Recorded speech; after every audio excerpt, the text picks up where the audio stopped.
Então vamos lá, boa noite a todos, sejam bem-vindos. Hoje eu queria tocar aqui em dois assuntos que foram sugeridos por coisas que eu li durante a semana. O primeiro é um post do Twitter que eu li a respeito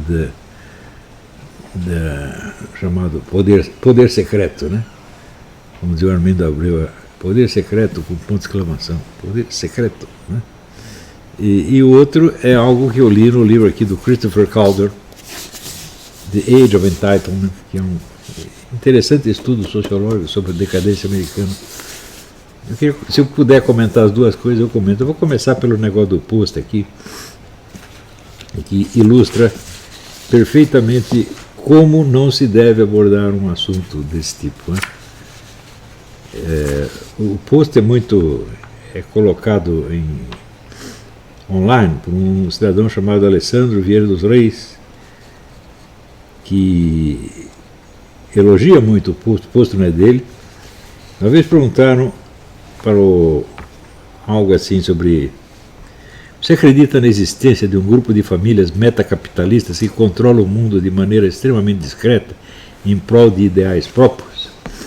Ele disse. Uma vez perguntaram algo assim para o Alan Moore, gênio dos quadrinhos. Ele disse algo genial para variar. Esse algo genial que ele disse para mim é um negócio assim, de um amadorismo assim, absolutamente deplorável, mas é muito comum essas ideias que ele está falando, e tem muita gente que pensa assim. Eu vou ler, o texto é curto, eu vou ler e depois analisamos, tá bom? Que a maioria das pessoas prefere acreditar que existe um punhado de líderes malvados no shadow government, porque porque a alternativa lógica mais viável é ainda mais assustadora, a de que ninguém está no controle. Ou seja, a maior parte das pessoas prefere acreditar que existe um poder secreto, porque a hipótese oposta de que ninguém controla nada seria muito aterradora. Que o mundo é apenas a somatória de forças cegas, onde ora uns se ajustam ali, outros se ajustam acolá, e isso não havendo um grande design por trás do todo. Tendo a concordar com ele, daí comenta o Alessandro. Essa alternativa é ainda mais aterrorizante que a fantasia de um grupo de 13 famílias Illuminati, somando aí umas 200 pessoas que se reúnem de tempos em tempo para decidir o destino do planeta. Se fosse assim, afinal, seria só derrotar essas 200 pessoas. É algo como o que o Bram Stoker fez com os vampiros em Drácula. Tudo bem, existe um monstrão morto-vivo cheio de poderes, mas é só achar o caixão dele, usar água benta, etc, etc, etc. O terror fica possível de lidar e até mesmo confortável, porque agora tem sua lógica e pode ser exposto. Isso que eu acredito. Faz muito sentido que existam dinastias, bem mais que 13, que exerçam considerável poder político e econômico no Ocidente, Europa e Estados Unidos, conforme se entende com o Ocidente. Daí surgem perguntas. E quem diz que o poder político e econômico é tudo que existe no jogo da civilização? 2. Será que eles têm tanto poder assim? Caso sim, como seus planos vivem atrasando e dando errado? 3. O mundo não é maior que o Ocidente? 4. Quem diz que essas dinastias são de bilionários não estão em conflito umas com as outras? 5. Quem garante que essa turma do old money não é ameaçada por novidades, tal como novos ricos, revoluções tecnológicas e assim, entre outras perguntas? Percebe como é mais fácil, cognitivamente falando, imaginar que são 13 famílias de reptilianos que se discutem uma vez por ano no Clube Bilderberg, para no meio de rituais com sangue e criancinha ditar o futuro? Em suma, ele acredita na hipótese de que ninguém governa o processo, de que apenas é um conjunto de coincidências mais ou menos fortuitas e que por trás existem essas 13 famílias que no fundo não decidem nada. Agora, o simples fato de o sujeito colocar a coisa dessa maneira, ou existem 13 famílias que controlam o movimento da história, ou é tudo um caos. Falei, peraí, isso está tremendamente amadorístico. Não é isso? Quer dizer, se você qualquer exame superficial do movimento histórico, ele revelará um monte de forças motrizes diferentes que estão agindo todas ao mesmo tempo. Você tem a cultura, você tem a religião, você tem o hábito consolidado, você tem a própria natureza, as disposições físicas do corpo humano, condições geográficas, absolutamente tudo isso influencia. Não é isso? E quem quer que pretenda ele próprio exercer uma influência decisiva, que lhe pareça decisiva no curso dos acontecimentos, tem que ter algum controle intelectual desse conjunto. Esse é o mínimo. Então seria o caso de perguntar, quer dizer, o sujeito que está fazendo este post, ele perguntar, mas espera aí, será que eu conheço o que esses caras conhecem? Será que eles não conhecem muito mais do que eu? E eu estou querendo analisá-los sem ter o horizonte de consciência deles? Essa é a primeira pergunta que tem que fazer. Isso que eu chamo o mapa da ignorância. O mapa da ignorância consiste em você colocar as coisas da seguinte maneira: o que mais eu precisaria saber para entender melhor aquilo que eu já sei? Algo ele sabe, senão não poderia escrever. Mas quais são as perguntas que ele teria que fazer para entender melhor a coisa? Certamente não é nenhuma dessas perguntas que ele fez, porque essas perguntas já são respostas ao problema. Não são perguntas que o investigador tem que fazer para si mesmo. Não são perguntas de método. São perguntas substantivas sobre o próprio assunto. Ele está pulando uma etapa. Quer dizer, em vez de ele colocar, peraí, vou estudar o assunto, como é que eu faço para estudar o assunto? Onde estão as informações? Quais são as informações que eu preciso? É assim que se faz. Então, em primeiro lugar, antes de tudo, o mapa da ignorância. Quer dizer, algo eu sei, mas para eu entender melhor, o que eu precisaria saber a mais?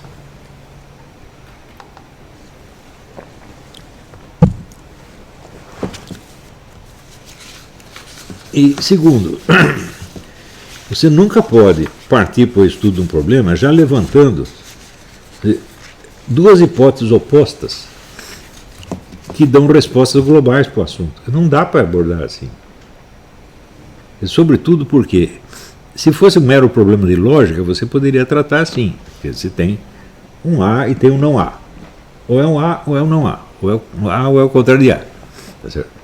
Uma questão de lógica. O problema é que diz respeito à matéria factual, matéria de fatos, evidentemente a complexidade do problema não permite que você reduza tudo a duas alternativas. Isso é uma bobagem, evidentemente. Então o problema não é saber, existe uma elite que manda no processo histórico ou é tudo um caos. O problema não é esse. O problema é o seguinte: quem são esses caras? Quanto eles mandam? Quanto nós mandamos? Quantos outros mandam? Você vê todos os poderes que estão em jogo. Mas, mais profundo que isso, nós teríamos que lembrar o conselho do velho Aristóteles. Quer dizer, todo conhecimento se baseia num conhecimento anterior. Até que você, recuando, você chega num conhecimento que é autoevidente. Não é isso? Então, esses conhecimentos que são autoevidentes, eles... Hoje mesmo eu estava lendo isso no fabuloso João de São Tomás. Então ele diz, do ponto de vista formal, estão os princípios da lógica. Princípio de identidade, terceiro excluso, etc. Mas, e do ponto de vista material, quando você não quer só resolver um problema de lógica, mas quer resolver um problema que diz respeito a fatos concretos. Quanto você tem que recuar para encontrar, a respeito de fatos concretos, alguma evidência inegável? Esta é a pergunta. É assim que perguntas eu teria que fazer para eu ficar em condição de investigar isso aqui? Então, se você vai tratar de política, por exemplo, você está falando de poder político, então, essa noção de poder, quando você, por exemplo, eu estava vendo o dicionário de política do José Pedro Galvão de Souza, que é um autor muito capaz, ele logo no começo do verbete poder, ele já mistura poder e autoridade, começa a comparar e distinguir os dois. Fala, peraí, você não disse o que é o poder. Você está comparando ele com outra coisa. Você diz apenas a etimologia do termo e está comparando com uma outra coisa. Você não recuou até aquele ponto em que o fato do poder te mostra algo absolutamente inegável. Ou seja, seria... Qual é o primeiro princípio do estudo do poder? É evidente que o primeiro princípio seria o próprio conceito do poder. Quer dizer, o que é o poder? O que nós estamos estudando? E qual é a maneira mais simples de você descrever o fenômeno do poder de maneira inegável, de maneira que ninguém possa negar. É algo que tem que ser tão certo quanto os princípios da lógica. Esse princípio se expressa assim: poder é poder alguma coisa. Estou errado? A língua portuguesa nos ajuda porque a palavra poder, em português, além de ser um substantivo, é um verbo. Tá certo? Então, o poder é, evidentemente, uma capacidade de ação. O que é a ação? A ação é a transformação ou a manutenção deliberada de um estado de coisas. Se você não tem esse conceito assim, tudo que você vai pensar sobre política é besteira, porque você não sabe com quem está falando. Os seus conceitos já são muito elaborados, cheios de nuances, cheios de associações semânticas complexas e não remete a evidências imediatas. Ora, a busca da evidência imediata, como dizia Aristóteles, é o começo de qualquer ciência, meu Deus do céu.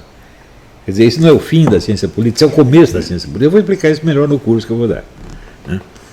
Explicar com mais detalhe e com mais algumas dicas para aprimorar os seus estudos. Né? Mas como é que as pessoas discutem assuntos políticos sem nunca ter pensado nisto? Com isso eu estou querendo dizer o seguinte: todos os sujeitos que discutem política no Brasil, seja na mídia, seja no Congresso Nacional, seja no Ministério, seja nas Forças Armadas, seja na academia, são todos uns irresponsáveis. Todos eles são crianças. Porque eles pegam um conceito altamente elaborado que eles leram em algum livro, e começam a trabalhar a partir daquilo e já criam opiniões. E nunca voltaram aos princípios elementares. E se você não tem os princípios elementares, significa assim: você não sabe do que você está falando. Você sabe o que você está falando, mas não do que.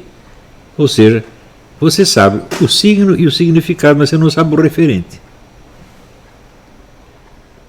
Não é isso?